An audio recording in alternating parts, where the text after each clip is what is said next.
우리 하나님 말씀 다 같이 봉독합니다. 태초에 하나님이 천지를 창조하시니라. 우리 다시 한번 합니다. 태초에 하나님이 천지를 창조하시니라. 아멘. 우리 인사하겠습니다. 은혜와 사랑으로 충만하시기 바랍니다. 큰 은혜 받으시기 바랍니다.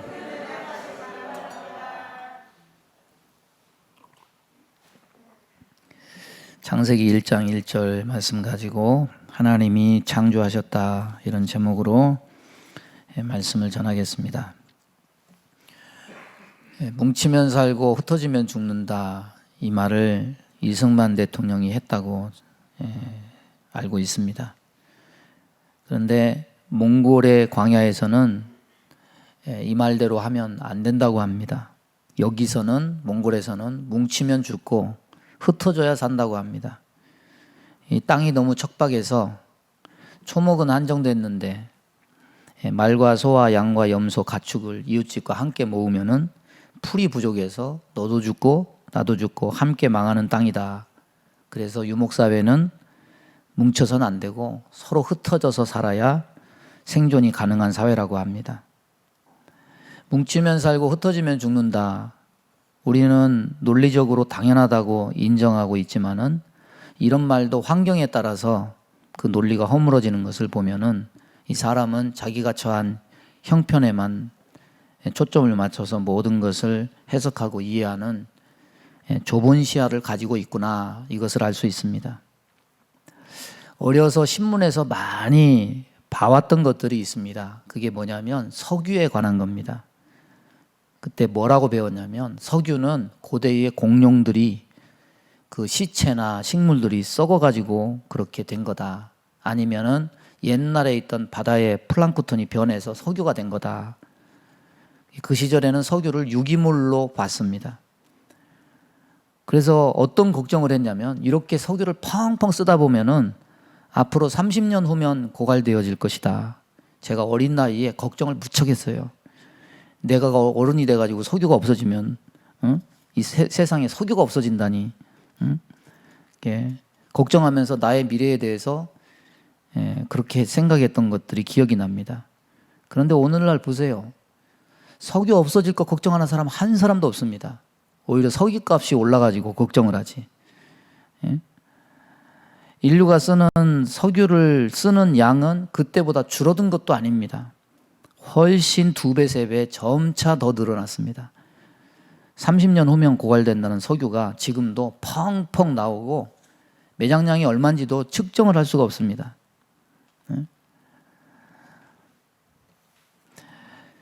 석유 공룡 시체들이 썩어서 그렇게 석유가 된 거라고 한다면 그 공룡이 크기는 한데, 이 지구상에 도대체 공룡 시체가, 식물들이 얼마나 많았길래 아직도 그렇게 석유가 나올까? 그러다 보니까 이제 설들이 바뀌어요. 공룡 시체도 아니고 고대 식물도 아니고 플랑크톤도 아니고 아마 다른 무기물일 것이다, 이런 새로운 가설도 나오고 있습니다. 여러분, 21세기 최고의 발전된 시대를 저와 여러분이 살고 있지만은 인류는 아직도 이 석유라는, 매일 그렇게 쓰면서 펑펑 쓰면서 그렇게 누리고 있는 석유라는 자원의 기원도 모르면서 우리는 살아가고 있습니다. 우리는 우리가 사는 이 지구에 대해서도, 그리고 우리의 미래에 대해서도 너무 무지하고 너무 모르는 것이 많습니다. 우리나라에 아파트가 참 많죠. 신문에 이런 기사가 났습니다. 아파트 입주한 다음에 아토피, 각종 피부질환, 암에 노출되는 이유가 아파트 시공 시 어떤 시멘트를 쓰느냐에 따라서 그게 다른 거라고 그렇게 났어요. 알고 보니까 이 대한민국에 있는 모든 시멘트 공장이 공식화된 과정은 시멘트 공장에 항상 쓰레기차가 들어가요. 여기 쓰레기차는 음식물 쓰레기는 아니고 공사판에서 폐기되는 그런 산업 폐기물들, 그 쓰레기인데 이걸 잘게 부숴가지고 시멘트와 섞는 거예요. 그래서 쓰레기차가 시멘트 회사로 들어간답니다. 한 신문사가 대한민국에서 유통되는 모든 시멘트를 싹 조사했더니 한 시멘트 회사만 쓰레기를 선별해서 들여서 발암물질이 검출이 안 되고 다른 시멘트 회사들은 아무거나 막 갖다가 다 섞어가지고 발암물질이 많이 검출이 됐습니다. 아파트 한 채 짓는데 시멘트 고작해야 150만 원 정도밖에 안 든다고 하는데, 만드는 사람들이 이것저것 안 가리고 더 많은 이윤을 남기려고 아무거나 섞어서 이것이 피부병의 원인이 되고 암의 원인이 된다는 겁니다. 여러분, 그것도 모르고 사람들은 행복하려고 열심히 돈 벌어서 혹은 은행 대출을 받아서 새 집을 사서 가족을 데리고 새 아파트에 입주하지 않았겠습니까? 그런데 생각지도 못한 문제들에 의해서 가정의 행복과 건강이 발목 잡히는 이런 사실들을 보면은 사람의 삶의 질을 파괴하는 것들이 사실은 이 사회 전반에 시스템화돼 있고 제도화된 어떤 과정 속에서 일어나고 있는 이런 모순을 우리는 보게 됩니다. 인간 사회는 우리가 모르는 모순들이 이렇게 많이 존재하고 있습니다. 인간은 하나님이 창조하신 자연 세계를 그대로 두지 않습니다. 개발, 발전이라는 명목하에 자꾸 뭔가를 시도를 합니다. 그런데 사람이 자연에 손을 대는 순간 개발과 발전이 아니라 파괴가 가속화됩니다. 지금 우리가 겪고 있는 기후변화, 모든 이상 기온들, 개발 명목으로 인간이 손을 댄 결과가 뭔지를 보여주고 있어요. 지구가 뜨거워지고 있습니다. 올 여름에 미국은 난리가 났어요. 거기에 열돔이 생겨가지고 40도 이상 뜨거워진다고 지금 벌써부터 겁을 집어먹고 있습니다. 봄이 사라졌습니다. 겨울이 지나고 바로 여름으로 직행합니다. 사실은 지구가 개발된 게 아니에요. 완벽했던, 하나님이 완벽한 시스템을 갖춰서 만들어 놓은 것들을 인간이 스스로 파괴하고 있었던 겁니다. 우리는 우리가 살고 있는 지구에 대해서 잘 모릅니다. 모를 뿐만 아니라 이걸 잘 보존해서 사용하지도 못하고 있습니다. 오히려 우리가 살고 있는 지구를 인간이 스스로 파괴하고 있습니다. 창세기는 시작의 책입니다. 하나님이 만물과 사람을 시작하셨다. 이것을 알립니다. 성경 66권을 세 단어로 요약을 하면 창조, 타락, 구속인데 창세기만 유일하게 창조 기사를 담고 있습니다. 아울러 타락과 구속도 처음으로 시작되었음을 알리고 있습니다. 그런데 이 세 주제가 하나님이 우리에게 원하시는 것이 무엇인지 드러내 줍니다. 창조는 시작이고 타락은 파괴인 것이고 구속은 파괴된 것들을 다시 회복하는 것입니다. 하나님은 결과적으로 자신의 창조물들이 파괴되기를 원하시지 않으십니다. 하나님은 보존되기를 바라십니다. 하나님은 만물이 살기를 바라십니다. 만물이 회복되기를 원하십니다. 오늘 말씀을 통해서 주 안에서 이 세계를 지으신 하나님의 뜻을 잘 발견하고 시대를 잘 분별하고 주 안에서 회복을 꿈꾸는, 참된 회복을 꿈꾸는 저와 여러분 되기를 바랍니다. 첫 번째 보면 태초에 하나님이 천지를 창조하셨다. 이 말씀은 하나님의 선언일 뿐만 아니라 물리학적 원리도 설명하는 명제이기도 합니다. 우리는 하나님의 창조 그러면 뭐만 떠올리냐면 물질만 떠올려요. 물질 세계의 창조만 떠올립니다. 그러나 하나님의 창조는 물질만의 창조가 아닙니다. 태초는 무엇을 의미하느냐? 태초는 시간적인 개념이죠. 하나님이 물질 창조를 하심과 동시에 시간도 함께 시작이 됐습니다. 창조 세계는 뭐냐? 물질과 시간이 결합되어서 생긴 것이다. 시간이 존재하지 않았다면 어떤 움직이는 우주든 지구든 생명체든 다 정지된 상태가 됩니다. 시간은 공간의 변화를 주도하고 공간의 변화를 깨닫게 만듭니다. 태초는 뭐냐? 물질이 시작된 순간, 시간이 시작된 순간, 그리고 물질과 시간이 결합된 순간이에요. 물리학의 천재라고 불리는 아인슈타인도 이것을 설명을 해요. 중력이 뭐냐? 중력은 시간과 공간이 결합하면서 생겨난 후차적인 현상이다. 이렇게 설명을 하죠. 예를 들면 이런 겁니다. 평평한 그물망에 무거운 볼링공을 거기다 딱 놓으면 볼링공의 무게 때문에 그물망이 밑으로 처질 거 아닙니까? 왜곡이 생기죠. 시간이라는 그물망에 지구와 같은 큰 구체의 물체가 놓여지게 될 때 그것이 왜곡이 돼서 어떤 물체를 놓으면 휘말려 들어가는 그 현상을 아인슈타인은 중력이다. 그렇게 설명을 해요. 여러분, 시간과 공간이 결합해서 물질 세계만 그렇게 결합된 게 아니에요. 사람의 창조도 결합으로 된 거예요. 하나님은 먼저 육을 만드시고 그 다음에 그 코에 생기를 불어넣어서 육과 영이 결합되어서 사람이 되게 하셨습니다. 사람의 영과 혼을 이론상으로는 분리할 수 있습니다. 사람은 영과 육의 혼합된 존재다. 그러면서 이론상으로는 분리할 수 있지만 산 사람은 절대 이것이 분리되면 안 돼요. 영과 육이 분리되는 순간은 죽음의 순간이기 때문에 그렇습니다.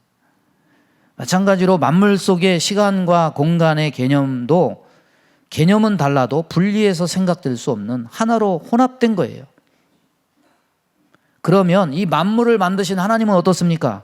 하나님은 시간에도 제약을 받지 않으십니다. 하나님은 공간에도 제약을 받지 않으십니다. 하나님은 영으로서 존재합니다. 하나님은 물질이 아니에요.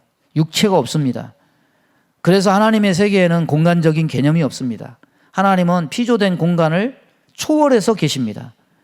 그 하나님에게는 또한 시간적 개념도 없습니다. 시간이 흐름이 없기 때문에 하나님은 변함도 없으신 겁니다. 히브리서 13장 8절에 이렇게 말합니다. 예수 그리스도는 어제나 오늘이라 영원토록 동일하시니라. 하나님의 세계가 영원한 세계인 것은 시간적 개념이 적용되지 않는 세계이기 때문에라도 그런 겁니다. 시간이란 개념이 창조와 함께 생겨났다면 하나님은 시간 속에 존재하시는 것이 아니에요. 시간을 초월해서 계신 분이십니다. 그렇다면 하나님의 세계에서 영원이라는 것은 시간이 흘러서 영원이라기보다도 시간이란 개념을 초월해서 아예 시간 개념이 없는 상태에서 존재하신 분임을 의미하는 거예요. 우리가 생각하는 영원은 이런 거죠. 시간이 흘러서 100살, 1000살, 10,000살, 100,000살 이어서 영원이다. 그렇지 않아요. 하나님의 영혼은 아예 시간 개념이 없는 그런 상태입니다. 그래서 베드로후서 3장 8절은 이렇게 말합니다. 사랑하는 자들아, 죽게는 하루가 1000년 같고 1000년이 하루 같다는 이 한 가지를 잊지 말라. 이 말씀은 하나님이 긴 시간을 사셔서만 영원한 하나님이 아니고 시간적인 개념 위에 계신, 초월에 계신 하나님임을 나타내는 겁니다. 여러분, 하나님이 창조하신 사람은 그 천지 창조 중에 제일 마지막에 창조된 존재입니다. 하나님에게서 창조됐지만, 만물의 영장이라고 불리지만 사람은 스스로 살 수 없습니다. 창조하신 만물이 선행되고 존재한 후에야 그 터 위에서 존재할 수 있는 것이 사람이에요. 지극히 의존적입니다. 지극히 연약합니다. 순서로도 맨 나중에야 존재한 대상입니다. 그러나 지극히 의존적이고 지극히 연약하고 지극히 맨 나중에 창조된 사람을 이 창조의 세계의 주인으로 만드신 것은 오직 하나님의 은혜였음을 우리는 깨닫게 돼요. 그렇다면 시간과 공간의 결합을 통해서 만물을 만들어내시고 육체와 영혼의 결합을 통해서 사람을 만들어내신 그 하나님이 창조를 통해서 하시는 가장 핵심적인 기대는 무엇이었는가? 따라서 보겠습니다. 사람과의 교통과 연합이다. 창조는 무엇을 위한 것이냐? 바로 그것을 위한 것이에요. 그래서 자기 형상을 닮은 사람을 창조하신 후에 그 일이 가능해지고 완성됨을 보시고 하나님은 보시기에 심히 좋았더라. 이렇게 말씀하신 겁니다. 우리는 만물을 보고 경탄하죠. 그러나 하나님은 자기 형상대로 자신이 창조한 인간과 교통하고 연합할 수 있게 됨을 보시고 심히 경탄하고 기뻐하신 거예요. 창조의 핵심은 결합이죠. 시간과 공간의 결합, 육체와 영혼의 결합, 그리고 결합된 세상 속에서 인간이 하나님과 교통하고 연합할 수 있게 된 겁니다. 이것은 뭐냐? 창조로 인한 하나님의 기대요, 목적이다.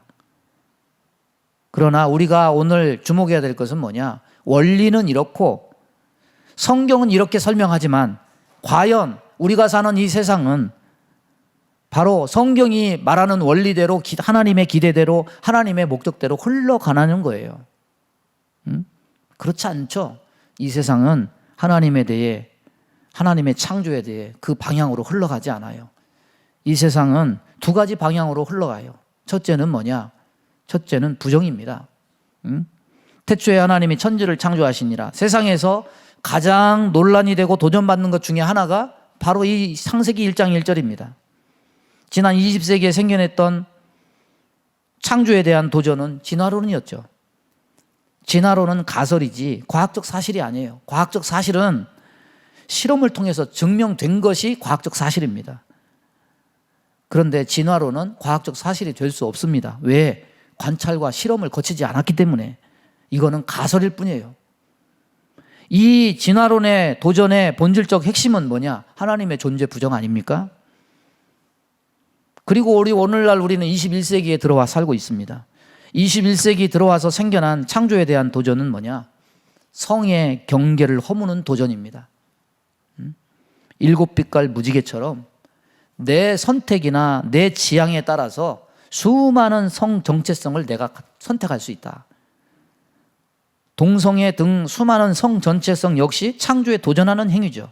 이 도전 밑바닥에 깔린 본질 역시 하나님의 존재 부정이에요. 하나님이 정해주신 것을 인정하는 것이 아니에요. 내 몸이다. 내 자유다. 내 몸과 내 성은 내가 결정한다. 여기에 국가라도 그 어느 누구라도 신이라도 여기에 내 권리를 빼앗을 수 없다. 내가 여자로 살든 남자로 살든 신이 간섭할 수 없고 그 어떤 누구도 나에 대해 권리가 없다. 이렇게 주장하는 거죠. 스웨덴에 거주하는 우리 처제 가족이 왔어요. 못 보던 몇 년, 한 4, 5년 사이에 훌쩍 커버렸더라고요.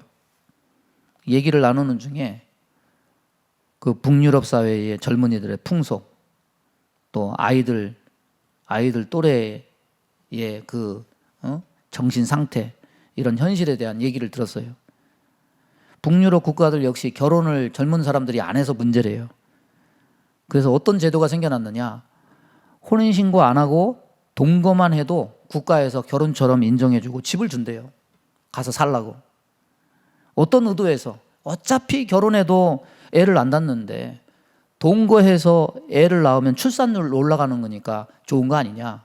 그래서 준대요. 그러다 보니까 무슨 풍조가 생기냐면 동거하면 혼인신고는 안 하니까 이 사람 저 사람 아무하거나 자연스럽게 동거하는 풍조가 그냥 사회 풍조 자연스럽게 그냥 그렇게 살아가는 거예요. 동거해서 애를 낳으면 혼인신고가 안 됐으니까 출생신고도 안 돼서 호적 정리가 안 된 아이들이 막 늘어나요. 이상한 사회가 되는 거죠. 처제 아이들 고등학생, 중학생인데 처조카들이 학교에 가면은 그 아이들의 친구들 중에 동성애 부부의 가정에 입양된 아이들이 있대요. 정상적인 가정은 남자와 여자가 구별돼서 엄마 아빠가 존재하죠. 그런데 거기 그 가정은 엄마 아빠가 여자와 여자거나 남자와 남자예요. 여러분, 애들이 얼마나 혼란스럽겠습니까? 인권이 신권을 넘어섰을 때 나타나는 정말 혼돈스러운 모습이에요. 세상은요, 이미 하나님의 창조와 주권을 무시하고 부정하는 삶을 버젓이 살고 있습니다. 세상의 정치 체제 중에 그래도 민주주의가 가장 좋은 체제인 건 맞습니다. 그런데 국민이 국가의 주권을 가진 나라들에서 드러나고 있는 이 탈선된 인권의 모습은 뭐냐? 하나님의 창조 보란듯이 무시. 사람이 하나님의 권리마저 침탈해가지고 자기 마음대로 이게 옳은 거야. 나의 권리야. 이런 모습을 보게 됩니다. 우리는 성경을 펴자마자 나오는 하나님의 창조를 진리처럼 받아들이지만 실제 세상은 그렇지 않아요. 하나님의 존재 생각도 안 합니다. 그걸 부정합니다. 창조를 부정합니다. 이런 길로 행하고 있어요. 그런데 이렇게 부정하는 일이 새삼스러운 일들이 아닙니다. 하루 이틀 어제 오늘 일이 아닙니다. 신약 성경을 보십시오. 성경이 보여주는 게 뭡니까? 예수님의 존재 부정에 관한 이야기들로 가득 차 있어요. 예수님을 시험한 사단이 내가 만일 하나님의 아들이어든 돌을 명해서 떡덩이로 만들고 청정 꼭대기에서 뛰어내리라. 예수님은 그렇게 안 해도 이미 하나님의 아들이십니다. 사탄 따위가 내미는 시험에 통과해야만 하나님의 아들로서 인정받는 게 아니에요. 그런데 사단은 돌로 떡덩이가 되게 하든지 성전 꼭대기에서 뛰어내리면 하나님의 아들로 인정받는 것처럼 하나님의 존재를 의심하게 만들고 부정하고 자기 판단 안에 두려는 그런 꼼수를 펼칩니다. 여러분, 하나님의 아들은 사탄 따위에게 어떤 테스트를 통과해야만 하나님의 아들로 인정되는 게 아니에요. 하나님의 아들은 영원부터 영원까지 홀로 계신 분이십니다. 그런데 이런 식으로 사단은 교묘하게 꼬아서 시험을 해요. 그래서 사실과 진리가 부정되는 이런 일들이 어제 오늘 일이 아닙니다. 여러분, 사탄만 그런 게 아닙니다. 신약 성경을 보면 예수님을 부정하고 불신하는 사람들로 가득 차 있어요. 마태복음 12장 38절 39절 보면 그때 서기관들과 바리새인 중 몇 사람이 말하되 선생님이여 우리에게 표적 보여주시기를 원하나이다. 예수께서 대답하여 이르시되 악하고 음란한 세대가 표적을 구하나 선지자 요나의 표적밖에는 보일 표적이 없느니라. 바리새인들이 왜 표적을 구합니까? 사단이 시험한 전제와 똑같습니다. 하나님의 아들이어든 표적을 통해서 증명하면 내가 하나님의 아들로 믿어주겠다. 예수님이 하나님의 아들이신 것, 사람이나 귀신이나 사단에게 뭘 보여주면 그것으로 증명되고 그것으로 믿게 되고 그것으로 하나님의 아들로 증명되는 게 아니에요. 그것과 아무 상관없습니다. 뭔가를 보여주어야만 비로소 믿음이 생기고 하나님의 아들로 증명되는 것이 아니라 사흘 만에 물고기 뱃속에 들어간 요나의 표적과 같은 십자가 복음을 인해서 우리는 하나님의 아들로 인정하고 예수 그리스도를 믿게 될 뿐이에요. 진리와 진실은 명확합니다. 태초에 하나님이 만물과 사람을 창조했다고 선언하고 있지만 그러나 세상은 역행해요. 창조도 하나님도 그 외아들 예수도 도무지 믿으려 하지 않아요. 오히려 부정합니다. 오히려 불신해요. 이게 뭐냐? 인간의 역사입니다. 그러나 하나님을 향한 인간의 이런 태도, 부정하고 불신하는 이런 태도, 이 정도로만 머무르냐? 그렇지 않아요. 역사는 더 한층 앞으로 나가고 있어요. 그러면 어떻게 하느냐? 세 번째는 대적으로 나가요. 삼성의 이재용 회장이 유럽 출장에 갔다 와서 하는 얘기가 신문에 실렸더라고요. 우크라이나 전쟁 한국에서 볼 때보다 유럽에 가서 보니까 그 전쟁이 피부로 느껴졌다. 그리고 첫째도 기술이고 둘째도 기술이고 셋째도 기술임을 더 실감했다. 앞으로 더 열심히 하겠다. 뭐 이렇게 소감을 피력을 했습니다. 현대사회는 총성 없는 전쟁이 있는데 이게 뭐냐면 기술 전쟁이죠. 이 기술 경쟁, 전쟁 덕에 세상의 문명이 발전하는 속도가 참 눈부시지 않습니까? 저 고등학교 때 컴퓨터가 나왔어요. 그때는 386 컴퓨터라고 그랬죠. 너무 비싸가지고 몇백만 원이어서 처음 나온 거기 때문에 손도 못 대봤어요. 제대하고 나니까 비로소 486 컴퓨터가 가정에 보급됐어요. 486 컴퓨터, 처음부터 도스부터 쓰신 분들은 이 정보를 기록하는 저장 매체가 그동안에 한 30년 동안 얼마나 발전했는지 아실 거예요. 플로피 디스크부터 시작해서 하드디스크, CD로 넘어가서 DVD로 외장 하드가 나오고 이제 USB가 나오고 이제는 하드디스크도 안 써요. SSD라는 새로운 저장 매체가 나와서 메모리가 다 교체가 돼요. 우리가요, 역사의 산 증인입니다. 그런데 사람이 컴퓨터로 만족하지 않아요. 컴퓨터 나오고 나서 사람들이 한 가지 생각을 떠올렸습니다. 이렇게 우리가 개인적으로 컴퓨터만 쓰지 말고 이 컴퓨터와 컴퓨터를 연결해서 쓰면 안 될까? 더 좋지 않을까? 더 많은 아이디어 얻을 수 있지 않을까? 이렇게 생각한 것이 시발이 돼서 인터넷에 시초가 되고 얼마 안 있어서 전 세계가 그물망처럼 다 연결이 돼요. 그리고 얼마 지나지 않아 스마트폰이 나와서 그 연결이 옛날에는 컴퓨터 앞에 가야 연결이 됐는데 이제는 손안에서 기계를 통해서 빠르게 더 쉽게 연결할 수 있어요. 근데 사람들이 여기에 안주하지 않아요. 어떤 생각을 하느냐? 이걸 이대로 쓰지 말고 이걸 자동차에도 연결하고 냉장고에도 연결하고 TV에도 연결하고 청소기에도 연결하고 에어컨에 연결하면은 더 편하지 않을까? 그래서 나온 게 사물 인터넷이죠. 제 스마트폰에 앱을 깔고 청소기를 연결하면 이 손안에 다 통제가 돼요. 제 방에서 딱 누르면 여기서 지가 알아서 청소를 해요. 근데 또 귀찮게 해요. 또 뭐가 걸렸다고 또 메시지가 와요. 걸린 거 와서 또 그거 치워줘야 돼. 그리고 또 배터리가 모자라다고 또 충전대로 간다고 나한테 또 보고를 해요. 그 충전대로 돌아가서 지가 충전하고 또 다시 청소를 해요. 청소 다 끝났으면 또 노래를 부르면서 청소 다 했다고 저한테 보고를 합니다. 여러분, 이게요, 지금 우리가 누리고 보고 있는 세상입니다. 그런데 인간의 호기심, 지적 추구, 기술 발전이 여기서 멈추지 않습니다. 사람들은 여기서 또 한 발자국 나갑니다. 아니, 이거에서 머무르지 말고 내가 보는 이 현실과 인터넷을 연결하면 더 편리하지 않을까? 현실과 인터넷 접목하는 이것을 요즘에 메타버스라고 그러죠. 예를 들면 이런 거죠. 안경을 하나 쓰는데 안경에 눈에 초점이 맞춰지는 걸 기계가 인식을 해가지고 그 안경을 인터넷에 연결을 하면 안경 쓰는 사람의 초점이 시야가 가는 곳에 뭐가 뜨느냐. 옷을 보면 옷값이 여기 떠요. 버스를 바라보면 버스 노선도가 여기 안에 떠요. 뭐 배차 시간도 나오고 주유소를 바라보면 저 주유소 기름이 얼마인지 떠요.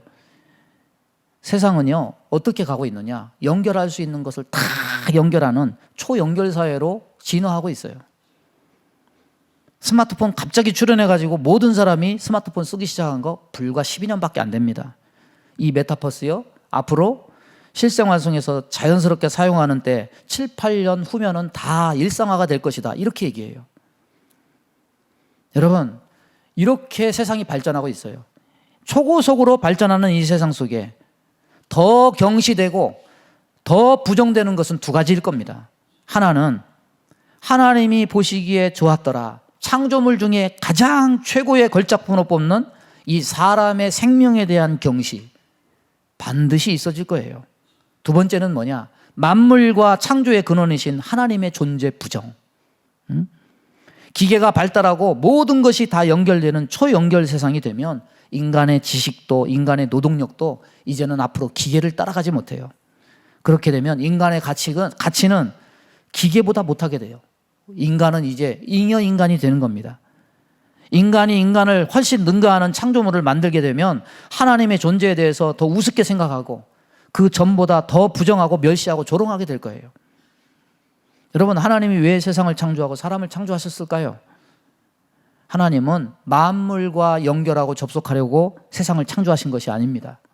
만물은 오직 사람을 위해서 창조하신 겁니다. 그런데 그 만물을 위해 두신 사람은 하나님이 만들어 주신 세상의 다른 것들과 연결하라고 하나님이 만들어 주신 것이 아니에요. 사람은 하나님과 교통하라고, 하나님과 연합하라고. 하나님은 사람을 만드신 거예요. 그런데 우리가 보는 세상에서 보는 것은 뭐냐? 사람은 거꾸로 가요. 하나님은 관심 외의 대상입니다. 사람의 관심은 어디 있느냐? 사람의 문명 발전에서 무엇이 사람을 발전시키는지, 어디에 초점을 두고 세상이 발전하고 있는지 핵심 키워드는 연결이죠. 연결할 수 있는 거 다 연결해. 인터넷으로 다 연결해요. 하나님이 시간과 공간을 결합해서 만물을 만들어내시고 육체와 영혼을 결합해서 사람을 만들어내셨듯이 인간이 성경을 보고 그것을 응용한 것도 아닐 텐데 사람도 연결과 결합이 갖는 효용성을 알고 있는 듯합니다. 그래서 컴퓨터와 컴퓨터를 연결하고 더 빠르게 쉽게 연결하고 이제는 사물에도 연결해서 인간이 명령하고 통제하고 이제는 인간의 뇌와 기계도 연결하려고 해요. 보기만 해도 정보가 뜨고 보기만 해도 연결되는 그런 초연결 세상을 향해서 세상이 가고 있어요. 이제 곧 그런 세상이 와요. 10년 안에. 여러분, 이쯤 왔으면요, 저와 여러분은 뭔가 깨닫는 것이 있어야 돼요. 뭔가 비교되는 것을 발견해야 돼요. 희한하게도 하나님과의 연합은 어떻게 해서든지 부정하고 불신하고 무너뜨리려고 하는 세상이 정작 자기들끼리는 이 연합을 중시하게 여겨서 사물과 연결되려 하고 보이지 않는 가상세계와 연결되려 하고 자꾸만 그 영역을 넓혀가면서 연결되고 연합하려 하고 있다는 거예요. 이렇게 기계까지라도 초연결 사회를 만드는 세상이 추구하는 것은 뭐냐? 자기네들끼리의 연합이죠. 성경은 이것을 벌써 곳곳에서 예언합니다. 구약의 예언서 요한계시록은 벌써 그것을 말하고 있어요. 계시록 20장 8절에 땅의 사방 백성 곡과 마곡을 미혹하고 모아 싸움을 붙이리니 그 수가 바다의 모래와 같으리라. 여러분, 세상이 이렇게 초연결 사회로 나아가서 지향하는 핵심이 뭘까요? 그건 대적입니다. 대적이에요. 성경이 분명히 말씀하고 있어요. 시편은 성경의 엑기스입니다. 귀중한 진리들을 모아서 녹인 농축물이에요. 시편 1편은 뭘 얘기합니까? 어떤 사람이 행복한 사람이냐? 어떤 사람이 복 있는 사람이냐? 이걸 말해줘요. 시편 2편은 뭘 말해줍니까? 세상에서 힘 있는 자, 서로 연결되고 연합해서 무리를 이루는 주류들이 행하는 방향이 뭐냐? 그들의 결국이 무엇이냐? 이것을 시편 2편이 농축해서 보여주지 않습니까? 어찌하여 이방 나라들이 분노하며 민족들이 헛된 일을 꾸미는가? 세상의 군왕들이 나서며 관원들이 서로 꾀하여 여호와와 그의 기름 부음 받은 자들을 대적하며 우리가 그들의 맹 것을 끊고 그의 결박을 벗어버리자 하는도다. 여러분, 세상은요 그렇게 뭉치면 뭘로 가느냐? 이제 하나님을 대적하는 것으로 가는 겁니다. 하나님을 대적하고 그의 기름 부음 받은 자녀들을 대적하는 거예요. 초연결 사회 편리하죠? 얼마나 편합니까? 생각만 하면 그냥 딱 뜨는 게 얼마나 편할 것 같습니까? 그런데 초연결 사회는 결국 그냥 부인하는 정도, 부정하는 정도, 불신하는 정도로 끝나지 않아요. 반드시 하나님을 대적하는 것으로 반드시 갑니다. 인간의 소망이 뭡니까? 인간의 소망, 유혹은요 하나님과 같이 되는 거예요.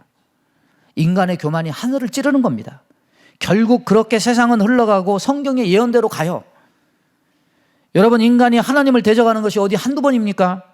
노아의 홍수 심판 후에 다 하나님을 대적하는 자들을 쓸어버리고 노아의 가족을 구원했습니다. 100년도 못 되어서 니무롯이라는 사람이 사람들을 선동해가지고 사람들을 다 연합해서 불러 모읍니다. 신할 평지에 모아서 거기서 바벨탑을 쌓아서 하나님을 대적하지 않습니까? 인간은요 자기들끼리는 연결되고 연합하지만 하나님에 대해서는 부인하고 부정하고 분열되게 하고 대적하는 길로 자꾸 가요. 세상과는 연결되고 연합되면서 하나님과는 분리되고 분열되게 하는 거, 이게 뭐냐? 사단이 사람을 충동질해서 만드는 말세의 결과입니다. 세상의 빠른 변화에 대해서 야 편하다 좋다 이거 그렇게 말하면서 경탄만 하고 있을 게 아니에요. 세상의 변화 속에 나는 어디에 연합돼서 살아야 되는가? 우리는 이것을 심각하게 생각하면서 살아야 됩니다. 말씀을 정리합니다. 만물과 사람의 탄생, 결합을 통해서 생겨난 거예요. 창조는 결합입니다. 시간과 공간이 결합해서 만물이 돼요. 육체와 영혼이 결합돼서 사람이 돼요. 그리고 하나님이 원하시는 연합은 뭐냐?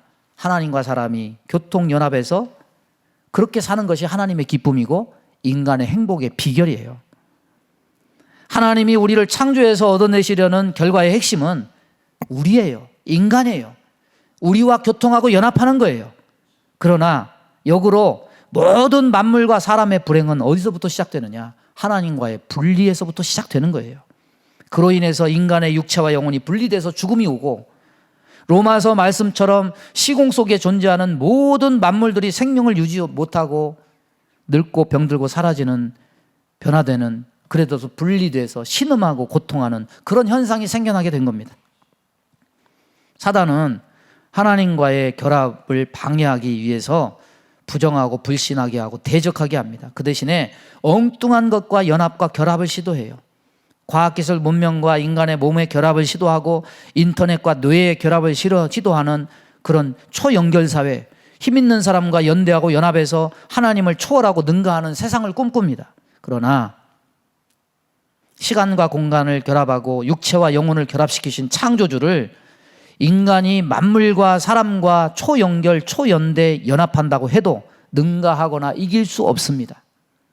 인간은 과학기술 문명이 인간의 생명을 연장시키고 늙고 죽는 것을 해결하는 것이라고 믿지만은 하나님과 교통과 연합이 없는 한 인간의 늙고 죽는 문제는 절대로 해결할 수 없을 겁니다.